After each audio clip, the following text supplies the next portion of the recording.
Welcome to Manny's TV Talk, where we will talk about all of our favorite reality TV shows and news surrounding them. Grab a snack, a drink, and get comfortable because this starts now. That was a lie. That's where it started. You're lying in my face, and you lied on him. He did tell it. He told a few people. He's been going around telling quite a few people. Your assistant did tell people that. What assistant? The guy that's in the clip when you are in your... Yo, what is up, everybody, and welcome in. We gotta talk about this Real Housewives of Atlanta Season 15 reunion part 2 because this was a circus. So let's get started. It's a lot to unpack. So we pick up, Andy was asking Courtney what she knew about the divorce, and she says Ralph was very hurt by the affair and the downfall of the relationship. Drew jumps in and says Courtney should be quiet because she knows nothing. And then she says one more thing: don't you ever speak on my kid again. I'll let you live this time, but don't you ever do it. I already told y'all how I feel about that in part 1, so I'm not going to say it again. But Courtney is coming in hot and says that Drew single-handedly destroyed her family by making the father of her kids look like a narcissist on national television. And then Courtney mentions the affair. Drew went to go see Ty in Texas. Monyetta whispers and says that she's going to have to talk about it. And so it comes out. Kandi jumps in and says that Drew not only told Monyetta that Ty was her crush, but she also said it to Kandi's makeup artist.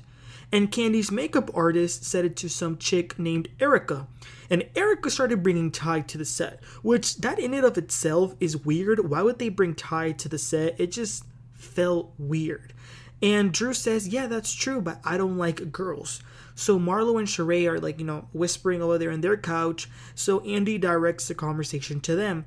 And Shereé has to come clean on some information that she received. So she pulls out the envelope.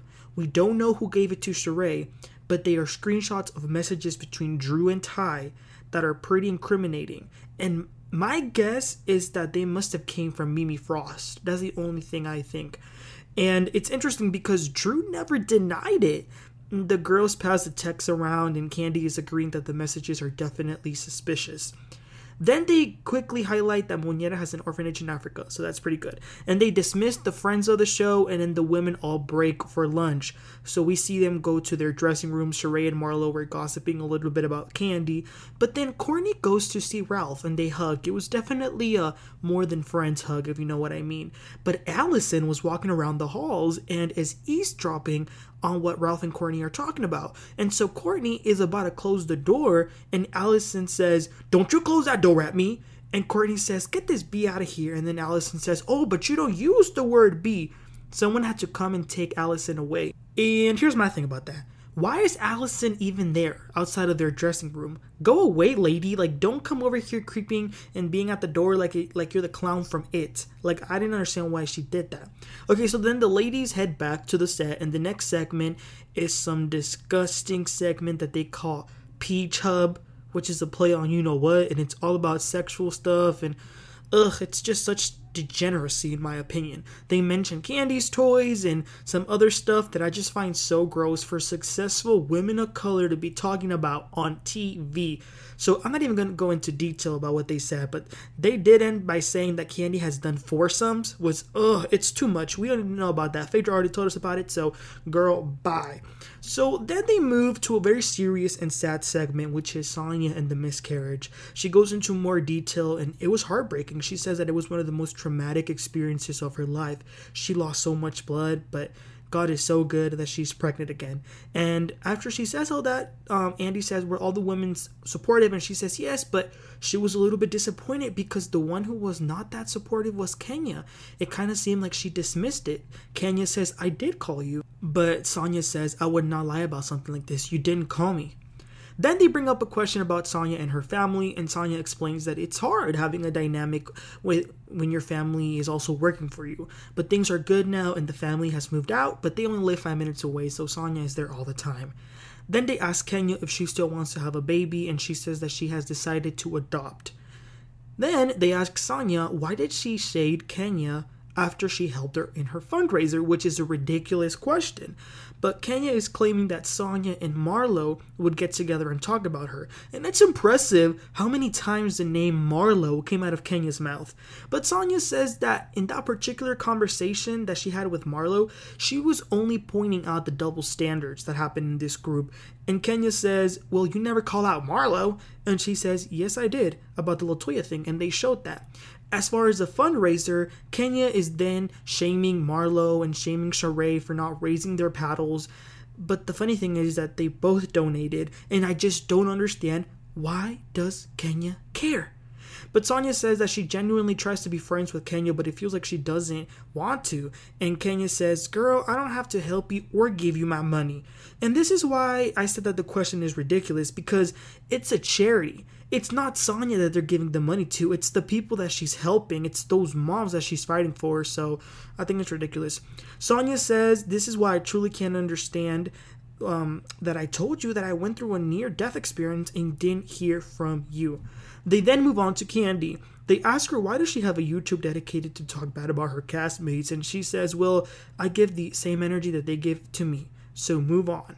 So then Andy reads a question that Shereé sent in, which was that perhaps Kandi should take a break from the show because she doesn't bring anything to the table except her businesses, which I do find interesting that Andy actually said it out loud.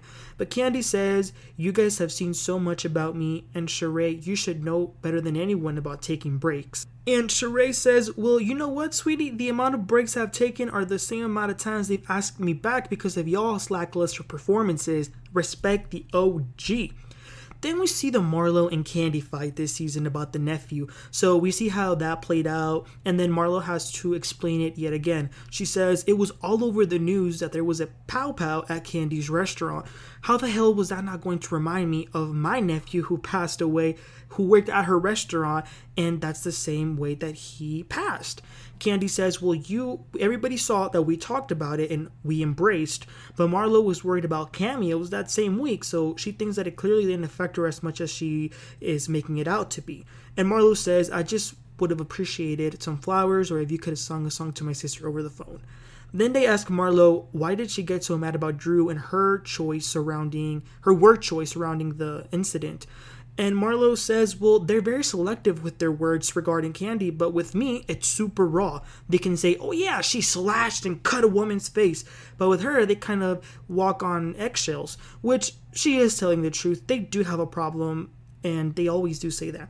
So then they go back and forth, and Kandi says that she feels like Marlo is jealous of her and her success, which she might be right, she might be wrong, none of us know, but God who knows her heart. Then Drew, who doesn't know how to shut the hell up, says something about the situation, and Marlo says, girl, be quiet, worry about your situation, about your marriage. And Drew goes for the jugular and says, get a husband, and Marlo says, get a wife. I mean, this was crazy.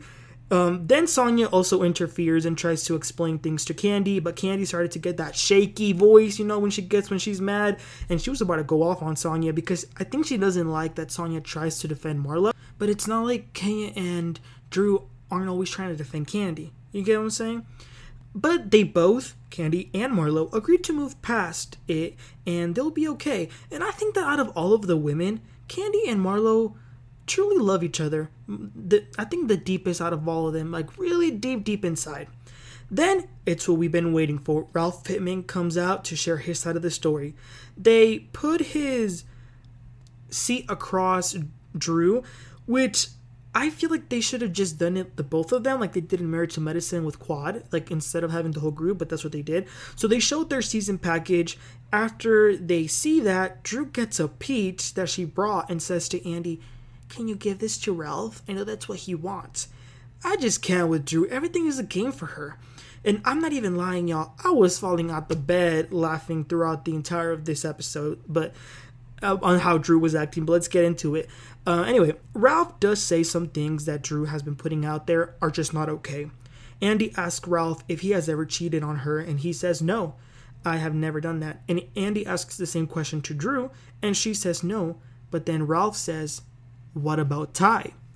Drew goes all over the place bringing up Dr. Ken and the cameras, who really filed for divorce first, and then that he and Mimi got together to create this narrative. Ralph says that it was Drew's assistant who told them about the affair. Drew says it's not true, but Kandi once again jumps in and says that the assistant most certainly did tell a few people, and Marlo also corroborated that statement. And one of the things that I was thinking was, why does Drew even have that many assistants? I don't think she has that much going on. But secondly, where does she keep getting these messy assistants? We actually saw the assistant. He was the one that was with her in the trailer when she was shooting the movie. Drew says Ralph is the one who brought this out to the street. She pulls out her phone and shows Andy a message of a woman that sent Ralph a picture. And she said, when are you going to bring back that D? And Drew says, I thought you would have came here and apologized for everything you have done. For the last 3 years, you have made me look bad. And our problems started way back from when we lived in Chicago. Well, Drew, I'm going to borrow a quote from Garcelle, which is that people don't have to make you look bad. You can do that on your own.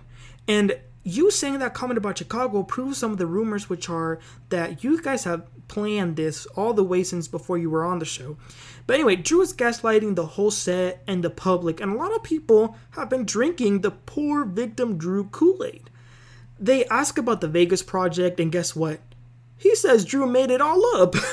Y'all, I can't. He was going to Vegas for an actual work thing, and they showed the receipts of him being there, and he says that Drew made it seem as something that it was not. Then Drew starts to list down all of the messed up things that Ralph has done in the marriage, and I do think that moment might have been true, because her voice, there was a certain amount of sadness in her tone of voice in that particular moment that I hadn't really heard it from her, so I do think that was real.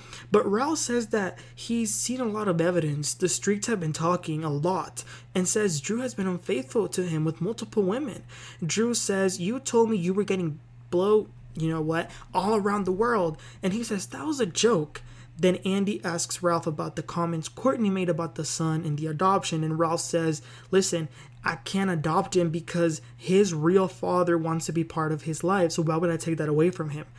Drew cries and says that he has never acknowledged her feelings. He ruined her 30s. He has iced out her family. And he coached Courtney to come on the show. And she can't put up with that. And he says, Drew, you're acting right now. You're not being serious. So Drew gets up and walks out. She goes to her dressing room with Allison. And Allison says, why don't you tell him about the PI that you got? But I don't believe anything that they say. And then in the meantime, over there in the set, Kenya's trying to give Ralph a lecture about being a good husband, and he says, how long were you married? God, he can read, okay? Anyway, Drew comes back. Ralph says, love you, and I want to see you happy. Then Drew talks about a new song that she's got. They clear the set, put on a blue background, and she sings her Disney Channel song, which is a track. She wasn't singing it live, obviously. But this is the part that... Child, I just can't. She's singing, and they had Ralph out there while she was doing this, and all of a sudden she starts singing to him, like pointing at him, like, why you have to leave me? Y'all, I cannot take this. And they had the most weird, the funniest edit. They were showing everyone's face, which was the most awkward thing. I don't know what I was watching. I was like, what channel is this? What the hell was that? So then after that, Shereé, the OG, says some final words. They cheer, and just like that, season 15 is a wrap. Yeah, what a journey it's been from episode 1 of this season. I did not think we were going to be right here. I thought we were in for one of the best seasons of Atlanta. Turned out to be one of the worst, but at least the reunion somewhat made up for it. But you guys, I want to first thank everyone who has been here since episode 1. Thank you for being here. This has been quite the journey, but it's been fun coming here and talking about it. And I understand that we're not always going to agree, obviously, so some of the things I'm gonna say, obviously you might not agree, and if you don't, let me know in the comments. I love to have a conversation with you guys. But that was it, you guys. I cannot wait. In a couple of months, Married to Medicine with Miss Phaedra Parks and the Real Housewives of Potomac will be returning. So guess what? We're going to be right here talking about all that. So please don't forget to like and subscribe. And I'll catch y'all next time. You'll have a great one. Let me know what you thought about this reunion, about Drew, Ralph, Kenya, Kandi, Shereé, Sanya, Marlo, Courtney, Monyetta. Let me know. And y'all have a great one. Bye.